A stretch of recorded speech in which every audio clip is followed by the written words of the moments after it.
बिस्मिल्लाहिर्रहमानिर्रहीम। शुरू अल्लाह के नाम से जो बड़ा मेहरबान निहायत रहम वाला है।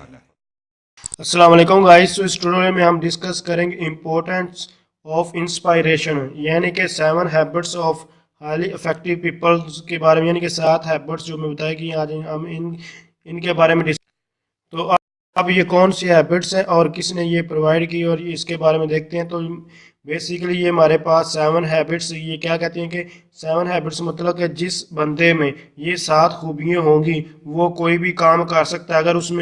अगर ये खूबियाँ नहीं होगी तो वो काम नहीं कर सकता।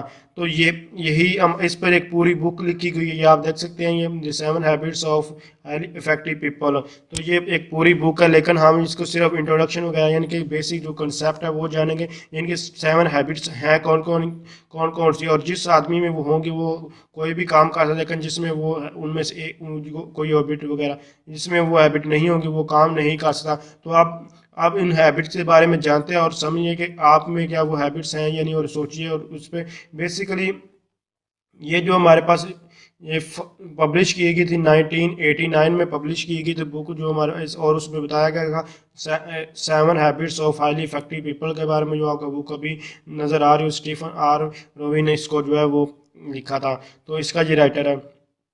तो मैं आपको बता चुका हूँ ये 7 हैबिट्स का क्या मतलब है कि ये 7 हैबिट्स जिस बंदे में होगी वो कोई भी काम कर सकता है और जिसमें नहीं होगी वो काम नहीं कर सकता। आप इसकी 7 हैबिट्स कौन कौन से वो देखते हैं। सबसे पहली हैबिट जो है वो बी प्रोएक्टिव है। उसके बाद begin with the end in mind. Third है first put first things first. Think win win.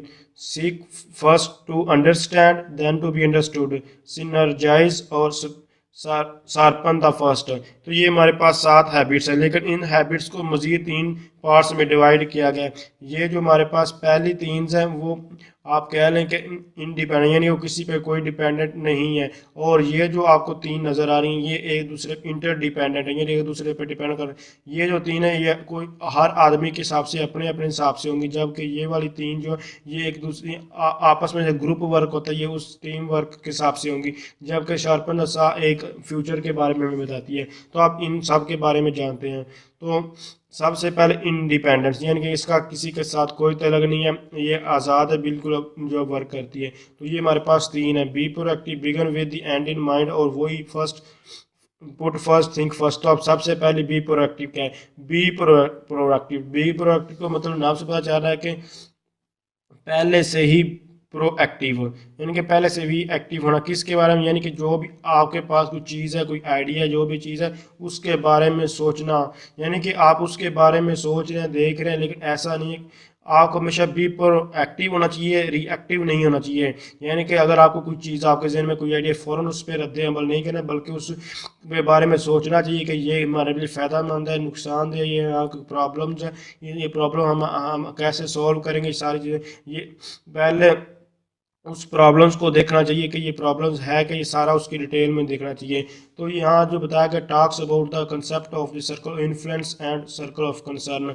इसमें ये 2 बातें, सर्कल ऑफ इन्फ्लुएंस मतलब कि कोई भी इंसान उस चीज़ के बारे में बात करता है जिससे वो इंस्पायर होता है, यानी कि आप कह लें इन्फ्लुएंस मतलब बेजा असर, यानी कि इंसान पे जब किसी चीज़ का जब कोई असर होता है, जब उसकी अपनी अपनी मनपसंद की कोई बात आती है, यानी कि कोई चीज़ कोई बात कर रहा होता है कोई इस तरह की, तो वो फ़ौरन उस पर क्या करता है, रद्द अमल, यानी कि उसके बारे में डिस्कस करता है। अदरवाइज़ वो इसको इग्नोर कर देता है। तो यही चीज़ बेसिकली जो इसमें देखी जाती है वो उस यानी कि सेंटर ऑफ योर इन्फ्लुएंस, जब इन्फ्लुएंस वगैरह आती है, यानी कि तो वो उस चीज़ को एक्सपेंड करता है, उस चीज़ को मज़ीद उसको सोचने की वो मजबूर हो जाता है उस चीज़ को सोचने के लिए। तो बेसिकली इसमें हमारे यही बताया जा रहा है। और ये जो भी आपको बताया कि फ़ौरन रिएक्ट नहीं करना चाहिए, ये उसमें आ रहा है। तो अब सिंपल इसको अगर मैं बताऊँगा तो इसमें यही है कि आपको प्रोएक्टिव होना चाहिए, रिएक्टिव नहीं होना चाहिए जो भी ये चीज़ होगी। तो यानी कि मैं आप जैसे कि रियल लाइफ में आप आम रियल लाइफ में कोई आपको बात बताता, कोई आपसे बात करता है, लेकिन अगर वो आपको अच्छी लगती है तो आप चाहते हैं कि उस बात पे आप सोचने गौर करते हैं उसको किसी और के साथ करने की कोशिश करते, किसी और को बताते हैं, लेकिन उनको फजूल सी बात है, आपको अच्छी नहीं लगती तो आप उसको वहीं इग्नोर कर देते हो। तो बी प्रोएक्टिव का मतलब ये है कि जैसे कि अगर आपने फाइनल ईयर भी प्रोजेक्ट दिए तो आप क्या करते हैं, वो फाइनल ईयर प्रोजेक्ट में क्या, अगर आपको कोई अच्छा आइडिया लगता है तो आप उसके बारे में सोचते हैं और देखते हैं कि इसका कैसे सोल्यूशन होगा, क्या हमें इसका आउटपुट वगैरह मिलेगी। ये सारी चीज़ें फिर आप देखते होते हैं। प्रोएक्टिव मतलब कि आप सुकून से बैठ कर, ये नहीं कि अगर आपको फ़ौरन आइडिया मिला और आपने उस पर वर्क स्टार्ट किया, तो इसमें ये नहीं होता। आप बहुत हम्बल तरीके से इस पर वर्क करते हैं। उसके बाद begin with the end in mind. Begin with the end आप इन माइंड, आप नाम से पता चल गया, ये नहीं कि आप स्टार्ट करने से पहले जो आप उसका जो गोल है, फ्यूचर वर्क है, ये क्या जो आपने यानी कि जो आप प्रोजेक्ट के अभी मैंने पीछे बताया कि आपने सोचा है, आपका उसमें गोल है यानी कि फ्यूचर में आपको क्या हेल्प करेगा, क्या सारी चीज़ें। तो आपके माइंड में इसका गोल होना चाहिए, वर्क एंड वर्क जो है वो होना चाहिए। तो इसके बाद हमारे पास यानी कि इसके अलावा अंडरस्टैंड हाउ, यानी कि उसके इसके अलावा आपके पास ये भी आपको पता होना चाहिए कि रियल यानी कि लोग कैसे डिसीजन करते हैं। और इसके to be effective you need to, यानी कि आपको मिशन स्टेटमेंट का भी यहाँ पता होना। मिशन स्टेटमेंट मतलब कि आपका मकसद क्या है, उस चीज़ को हासिल करने का मकसद। जैसे कि यूनिवर्सिटी का बनाने का मकसद क्या था, तलीम जो है वो हासिल करना। अब आप उससे एजुकेटेड यूनिवर्सिटी हो रहे हैं या नहीं हो रहे, तो ये चीज़ें देखी जाती है। यानी कि एंड गोल रिजल्ट क्या आता है, तो इसमें who you want to be, यानी कि आप करना क्या चाहते हैं। क्या दूसरा पॉइंट है कि आप वो कर सकते हैं या नहीं। अगर तो आप नहीं कर तो उसको छोड़ दें, अगर कर सकते हैं तो उसको आप याद रखेंगे आपने करना क्या है। तो इसमें सिंपल यही देखा जाता है कि मजीद मैं आपको इसको बता दूं, ये हमारे पास जो पहली स्टेटमेंट है वो यानी कि हमारे पास आपको जो है प्रोएक्टिव होना चाहिए, रिएक्टिव नहीं होना चाहिए। और दूसरी स्टेटमेंट, अगर आप प्रोग्रामर है तो ग्रो एंड स्टे हम्बल, तो ग्रो करें, उनसे आगे बढ़ें और उसको आराम से हम्बल करें। तो इसमें सिंपल ये मैं आपको जो बता दूं कि begin with the end in mind, यानी कि आपके जहन में आइडिया होना चाहिए कि स्टार्ट करने से पहले आपको एंड तक पता होना चाहिए कि आप करने क्या जा रहे हैं। ये सारा आपके जहन में एक माइंड होना चाहिए। और उसके अलावा ये होने के साथ साथ आपको यानी कि फ्यूचर में वो किस तरह हेल्प देगा और क्या करेगा। और दूसरा, आप करने क्या जा रहे हैं, क्या वो आप जो करना चाह रहे हैं वो आप कर सकते हैं। अगर कर सकते हैं तो उसे याद रखें। नेक्स्ट चलते हैं हमारे थर्ड में, पुट फर्स्ट थिंक फर्स्ट। ये वही चीज़ें जो हम स्टार्टिंग से मेक द यानी कि लिस्ट वगैरह जो हम करते आ रहे हैं, वही टू डू लिस्ट वगैरह, ये वही चीज़ें, यानी कि जो चीज़ हमें इम्पोर्टेंट्स है उसको पहले कर दें, जो इतनी इम्पोर्टेंस है उसको बाद कर लें, और अर्जेंट और उसके हिसाब से देखी जाती हैं। और इसके साथ लीडरशिप और मैनेजमेंट, यानी कि लीडर जो एक लीडर होता है वो हमेशा जो है आप समझ आउटसाइड वर्ल्ड हो, यानी कि वो हर अपने अपने लिए नहीं, पर्सनली वो नहीं सोचता, बल्कि वो दूसरों के जो दूसरों जो एक्सपेक्ट कर रहे हैं, जो दूसरे सोचते हैं उन्हीं के हिसाब से वो सोचता है जो लीडर होता है। यानी कि दूसरों के साथ वर्क करने में वो देखता है। तो पुट फर्स्ट थिंक फर्स्ट मतलब कि हमें जो जो हमारी चीज़ें यानी कि इम्पोर्टेंट और अर्जेंट चीज़ें होती हैं उनको कैसे करना है वो देखा जाता है। तो सबसे पहले इम्पोर्टेंट यानी कि जो चीज़ें आपकी इम्पोर्टेंट भी अर्जेंट है उनको किया जाता है। उसके बाद जो इम्पोर्टेंट है लेकिन अर्जेंट नहीं है उनको किया जाता है। तीसरा ये है कि जो इम्पोर्टेंट भी नहीं, जो इम्पोर्टेंट तो नहीं है लेकिन अर्जेंट है उनको किए। और चौथे नंबर पे जो आप उन चीज़ों को करें जो ना तो अर्जेंट है और ना ही इम्पोर्टेंट है। तो ये सारी चीज़ें इसमें आ जाती हैं। तो दूसरे में क्या उसने बताया था, यानी कि अगर आप प्रोग्रामर हैं, ठीक है, और तीसरे में ये बता रहा था कि आप अपना प्रोग्राम लिखें, और जब आप प्रोग्राम लिखेंगे तो आप क्या एक लीडर बन जाएंगे और की पर्सनल इंटीग्रिटी, और आप जो पर्सनल इंटीग्रिटी भी हो जाएगी।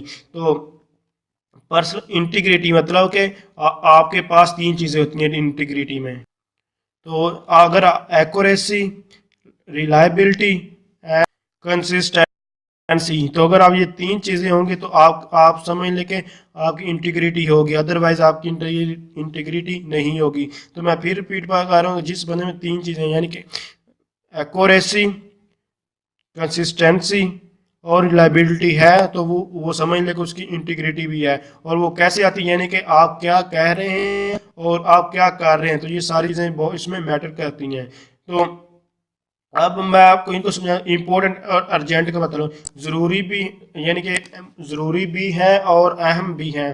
तो अब जो यानी कि एक एग्जांपल को लेते हैं, जैसे कि आपने किसी को सॉफ्टवेयर बना देना, तो वहाँ उसकी सॉफ्टवेयर रिक्वायरमेंट्स जो दोनों चीज़ें, ये आप सॉफ्टवेयर रिक्वायरमेंट्स होंगी और तो आप प्रोजेक्ट बना पाएंगे। तो ये अर्जेंट भी है और ये क्या है, कस्टमर से पूछने, तो ये इम्पोर्टेंट भी है। और दूसरी चीज कोडिंग वगैरह जो मैं ओवर सिंपल ओवरव्यू के साथ इनको समझाने की आपको कोशिश कर रहा हूँ। बाकी चीज़ें तो बहुत ज़्यादा प्रोजेक्ट में होती हैं, लेकिन सिंपल ओवरव्यू के हिसाब से कह रहा हूँ। तो अब जो उसमें रिक्वायरमेंट्स वगैरह गैदरिंग है, तो उसमें इंपॉर्टेंट भी और अर्जेंट भी है। लेकिन अगर उसकी कोडिंग की बात करें, कोड उसको करना वो इंपॉर्टेंट था लेकिन अर्जेंट नहीं है, क्योंकि पहले जो स्टेप बाय स्टेप जो रिक्वायरमेंट्स होंगी तो फिर ही हमारे पास वो डिलीवर किया जाएगा जो कोड है, प्रोजेक्ट है। तो ये इसलिए इम्पोर्टेंट तो है लेकिन अर्जेंट नहीं है। तीसरे में आ जाता है कि वो इम्पोर्टेंट तो नहीं है लेकिन अर्जेंट है, मतलब कि आप कह सकते हैं इसमें कि जैसे कि आप कोई प्रोजेक्ट आपने बना लिया है, तो फ़ौरन उसके बाद आपने गाइडलाइन जो उसकी होती हैं वो आपने प्रोवाइड करनी होती है। तो ये फ़ौरन उस जब जैसे ही प्रोडक्ट बन जाती है, वो फ़ौरन जो गाइडलाइन जो वो दी जाती है। तो इसीलिए वो आपके हिसाब से वो इम्पोर्टेंट तो नहीं है लेकिन यूज़र के हिसाब से इम्पोर्टेंट है, आप उसने लेकिन अर्जेंट होती है, आपको फ़ौरन जैसे ही सॉफ्टवेयर बन जाता है वो देने।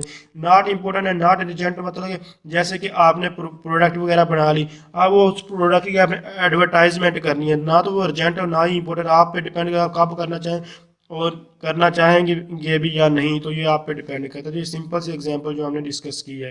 तो आप सिंपल मैं इसमें बता दूं, पुट फर्स्ट थिंक फर्स्ट में आप यही लिख सकते हैं कि जो जो चीज़ें हैं जो इंपॉर्टेंट उनको पहले, इंपॉर्टेंट और अर्जेंट चीज़ें हैं उनको एक सीक्वेंस के हिसाब से जो वो की जाए। तो आगे मूव ऑन करते हैं। और इंटरडिपेंडेंस, इंटरडिपेंडेंस में वही मैंने जैसे आपको बताया था कि ये आप एक दूसरे से रिलेट करती हैं, ये तीनों रैबिट्स, और ये ग्रुप वाइज होती हैं। तो थिंक विन विन, ये हमारे पास seek first to understand then to be understood और सिनर्जाइज। तो आप इन बारे में देखते हैं। तो थिंक विन विन मतलब कि आप बेशक जो है विन विन का सोचें, ये मतलब कि आप हमेशा तीन विन विन का सोचते हैं, ये हमारे पास इसमें आ जाता है। तो अब हमारे पास आप ये एक ग्रुप के हिसाब से देख रहे हैं कि थिंक विन विन। मैं अब आपको बताऊं कि सिर्फ थिंक विन विन ही सोच लेना ये आपके लिए काफ़ी नहीं है। थिंक विन विन अच्छा है सोचना, ठीक है, अगर आप जो वो काम कर रहे हैं तो वो अच्छा है, लेकिन सिर्फ थिंक यही आप सोचिए कि मैं जीतूंगा, वो अच्छा नहीं है। बल्कि आप वो काम भी करें, ये नहीं कि आपने सोच लिया कि अच्छा अच्छा ठीक है मैं जीतूंगा जी, तो ये ठीक चीज़ नहीं है। लेकिन यहाँ जो लिखा हुआ है ये वही कह रहे हैं, think win win is not about being nice nor it is quick fix technique. यानी कि क्विक थिंक विन विन जो है वो अगर देखें सिंपल सा थिंक विन में मतलब कि अगर आप कोई काम करना चाहते हैं, तो अगर आप कहेंगे मैं काम कर रहा हूँ तो तब भी ही काम, अगर अदरवाइज कोई भी आपको काम दे तो आप कहें मैं कर ही नहीं सकता मैं कर ही नहीं सकता, तो आप करेंगे कैसे? तो सिंपल यही कहा है कि आप सारी जो टीम मेंबर जो सारे हैं वो यही कहेंगे वो काम कर सकते हैं, ये सारों का होना चाहिए, नहीं कि एक कहे मैं काम कर, तीन कहेंगे मैं नहीं कर सकता, तो ये चीज़ें नहीं हो रही। तो सबका थिंक विन विन होना चाहिए, नहीं कि सब कहेंगे हाँ हम काम कर सकते हैं, ये क्योंकि ग्रुप वाइज में ये आप बात की जा रही। वैल्यू का मतलब वो जो काम हम करना चाह रहे हैं वो कर सकते हैं, नहीं कर रहे हैं उसमें क्या क्या इंक्लूड होंगी, ये सारी चीज़ें देखी जाती हैं। उसके बाद seek first to understand then to be understood, यानी कि अब हमें देखना चाहिए हमने करना हमने समझना क्या है। जब हमें ये पता चले हमने समझना ये है तो तब उस चीज़ को समझे। अगर आपको पता ही नहीं कि हमने समझना क्या है तो फिर आप उसको समझने की जरूरत नहीं है, यानी कि आपने जर्नल से 10 चीज़ें उठा ली और क्या है ये मैंने समझ नहीं है, वो आपको समझने का फायदा ही ना कोई वो चीज़ होगी। तो अब आप पहले आपको समझने का आपको समझना है क्या, जब आपको पता चला कि ये चीज़ें मुझे समझनी तो तब आप जो है वो उसको समझे, तो तब ही आप समझ सकते हैं उस चीज़ को। तो उसके बाद हमारे पास इसको तीन चीज़ें इसमें मजीद बताई गई, यानी कि एथोस एंड हमारे पास आ जाता है लोगोस। तो ये चीज़ें हमारे पास क्या आती हैं, इनको आप देख लेते हैं। यानी कि एथोस मतलब कि आपके जो पर्सनल किस इंस्पायर, यानी कि आपके रिलेटेड कोई बात करना, वो आप हमारे पास एथोस में आ जाए, जिससे आपकी जो पर्सनल क्रेडिबिलिटी जो है उसको नुकसान होता है, आपको जो यानी कि दिल जो दुखता है उस ये कह सकते हैं दिल दुखने वाली बात होती है, ये आप पे ये डिपेंड करते हैं। उसके पैथोस मतलब कि आप किसी के साथ इमोशनल के साथ जो वो खेलते हैं, ये जो पहली बात है वो आप अपने यानी कि आप पर्सनल जो हमारा इमोशन उनके साथ खेला जाता कोई खेलता है, जबकि दूसरे में किसी और के साथ, तीसरे में लॉजिक्स यानी कि लॉजिक वगैरह के साथ कोई मजाक करता है, तो वो चीज़ें आ जाती हैं।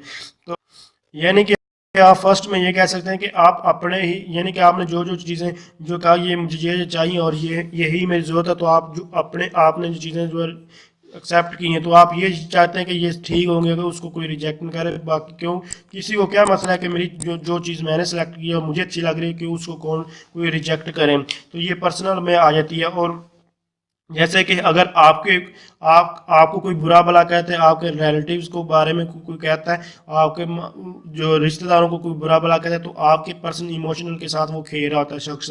लेकिन अगर वही शख्स जो है समझ लेके अगर आपको कहता है आपकी प्रोग्रामिंग अच्छी नहीं है, ये अच्छा नहीं है वो, तो आप उस पर कोई इतना रिएक्शन नहीं करते, आप कुछ भी नहीं करते। तो जो रिएक्शन वगैरह नहीं करते आप वो समझ लेके लॉजिकली आप जो है वो ये काम कर रहे हैं, यानी कि आप उससे कोई फर्क आपको पड़ने वाला नहीं होता। जबकि आपको जब पहले एथोस की बात करें तो आप पे जो है वो फर्क पड़ता है और आप उस पर आपका जो ट्रस्ट होता है वो आपका नहीं होता और आप इमोशनल वगैरह हो जाते हैं। और तीसरा कि आप कम्युनिकेशन ट्रस्ट वगैरह जो कोई यानी कि आप कोई चीज़ आपके बारे में बताता है। दूसरे में आप किसी को अपनी कोई बात बताते हैं कि ये मुझे अच्छी चीज़ लगी, ये जैसे कि आप प्रोजेक्ट बनाना चाहिए, आप किसी को बता देंगे ये प्रोजेक्ट मैं इस तरह बना, लेकिन आप वो आपको वो उस पर डिपेंड करता है, तो वो आपकी तारीफ करता है, वो आपको रिजेक्ट करता है, वो किस बना पर वो आपको बात करता है। आप वो नेगेटिव में भी कह सकते हैं, पॉजिटिव में भी कह सकते हैं, डिपेंड करता है उस पर। अगर वो नेगेटिव पे बात करें तो आप वो आपके इमोशनल वगैरह पे साथ वर्क कर रहा होता है, तो वो सारी चीज़ें आती हैं। तो अब इसमें एथोस पैथोस और लॉगिस क्या आता है, यानी कि एथोस हमारे पास करेक्टर होती हैं, दूसरे हमारे पास तो रिलेशनशिप वगैरह के बारे में बात करें, और लॉगोस मतलब कि लॉजिक हमारी के बारे में ये बात करता है, ये चीज़ें देखी थी। तो सिंपल जो इसमें बात करने वाली है यही है कि आपको जो समझना है सबसे पहले तो वो करें, आपको समझना है क्या है। जब आपको ये समझ आए तो उस चीज़ को फिर आप समझें। उसके बाद सिनर्जाइज मतलब इकट्ठे काम करना, एक ग्रुप वाइज। सिनर्जाइज का मतलब ये है ग्रुप वाइज तावन के साथ कोई भी वर्क करना। तो ये इसका जो है कंबाइन स्ट्रेंथ ऑफ पीपल, यानी कि आप जो भी एक टीम वर्क कर रहे हैं तो सबको इकट्ठे मिलकर काम करेंगे तो वो उनका अचीव गोल हो जाएगा। अगर उनमें से 2 लोग काम कर रहे हैं और 4 नहीं कर रहे तो उनका गोल अचीव नहीं होगा। तो सिनर्जाइज मतलब कि आपको सब लोगों को इकट्ठे मिलकर काम करना चाहिए, यानी कि आल्सो टू वर्क टुगेदर, इसको यही कहा गया है। उसके बाद कंटिन्यूअल इम्प्रूवमेंट यानी कि आपको पहले मैंने जो है पहले क्या था जो यानी कि इंटरडिपेंडेंट थे दूसरे जो आपको पहले मैंने 3 चीज़ें बताई गई, इनको 3 पार्ट्स में डिवाइड कर दिया गया है। इंडिपेंडेंट जिसमें 3 टर्म्स होता है, तो दूसरा था इंटरडिपेंडेंट, पहले में यानी कि सारे तीनों यानी कि सारे लोग अकेला अपने हिसाब से सोच रहा वर्क कर रहे थे, दूसरे में एक दूसरे पे डिपेंड कर रहे थे यानी कि इंटरडिपेंडेंट, और तीसरा यानी कि कंटिन्यूअल इंप्रूवमेंट, यानी कि जो भी हम काम कर रहे हैं जो हमारे लाइफ स्टाइल है उसको हमेशा चेंज करते रहना चाहिए। तो ये हमारे पास इसमें कंटिन्यूअल इंप्रूवमेंट में आ जाता है, यानी कि जो हमारी इन्फ्लुएंस यानी आ जाती है। तो शार्प द शाह यानी कि शार्प द शाह और कंटिन्यूअल इंप्रूवमेंट का यही मतलब है। जैसे कि आप कार्डिनल इंप्रूवमेंट किस में आनी चाहिए, वो दोनों में, पर्सनल में और इंटरपर्सनल में। जो हमने पहले 6 चीज़ें डिस्कस की वो सब में यानी कि ये हमारे पास कंटिन्यू इंप्रूवमेंट आनी चाहिए। शार्प द सा यानी कि हमें फ्यूचर की तरफ सोचना चाहिए, फ्यूचर में क्या हो रहा है उस चीज़ को देखना, यानी कि अगर आप .NET वगैरह सीख ले तो ये नहीं कि आप .NET पर ही बैठे रहें सारी जिंदगी और कहें कि मैंने इस पर वर्क करना, ऐसा नहीं, क्योंकि टेक्नोलॉजी दिन ब दिन वो चेंज हो जाए। आपको पता ही है, मैं आप एग्जांपल तो देने की जरूरत नहीं है, इस पर 2 घंटे भी आप जितना मर्जी लिख सकते हैं। यानी कि फ्यूचर में क्या क्या टेक्नोलॉजी चेंजिंग दिन ब दिन हर आप देख रहे हैं कि चेंजिंग हो रही है। जैसे कि विंडो विस्टा था, फिर विंडो XP आई और आप विंडो 10, तो इनका सबका ग्राफिक्स डिज़ाइन वगैरह सब कुछ देखेंगे तो कितनी इंप्रूवमेंट्स हुई है। पहले विजुअल C++ पर काम किया जब विंडो विस्टा में, लेकिन अब जो .NET का दौर चल रहा है तो आप मजीद देखेंगे ये भी चला जाएगा, कोई और न्यू टेक्नोलॉजी आ गई। तो कंटिन्यूअस इंप्रूवमेंट मतलब कि जिस टेक्नोलॉजी भी आप काम करें ये नहीं उस पर बैठे नहीं, बल्कि आपको मजीद अपने आप में इन्हांसमेंट लाना चाहिए। तो ये शार्पन शायद मतलब कि जो भी आपकी एनर्जी है, जो भी चीज़ें हैं, और आपको दिन ब दिन, जैसे कि एनर्जी मतलब कि आप अगर आप 70% वर्क कर रहे हैं तो आपको 72% दिन ब दिन आपको ये भी इंक्रीज करना है, अपने आप में बेहतरी लानी होगी। तो ये हमारे पास शार्पन सा का मतलब ये है कि दिन ब दिन आपको अच्छा करना होगा। तो हम आज का टॉपिक हमारा ये कवर हुआ। तो अगर आप समझे ये वीडियो हेल्पफुल है इसको लाइक शेयर और कमेंट जरूर कीजिए। अगर आपको इसके अलावा कोई भी इन्फॉर्मेशन, कोई प्रॉब्लम्स आ रही, स्लाइड्स वगैरह पूरे के पूरे आउटलाइन का स्लाइड चाहिए, जो भी चीज़ आपको चाहिए आप कमेंट्स कर सकते हैं। इसके अलावा कुछ सजेशन हो तो आप वो भी बता सकते हैं। जैसे कि मैंने ऑब्जेक्ट ओरिएंटेड एनालिसिस डिज़ाइन पे पहले वो थ्योरेटिकली थोड़ा सा उस पर मैं ट्यूटोरियल बनाया था, लेकिन उसमें स्लाइड ज़्यादा रीड कर रहा था तो बहुत सारे कमेंट्स थे कि आप इसलिए मैं अब थोड़ा स्लाइड को कम कर रहा हूँ, लेकिन अभी भी कोई प्रॉब्लम है बताना सजेस्ट करना चाहते तो वो कर सकते हैं। तो थैंक्स फॉर वॉचिंग, अल्लाह हाफिज़।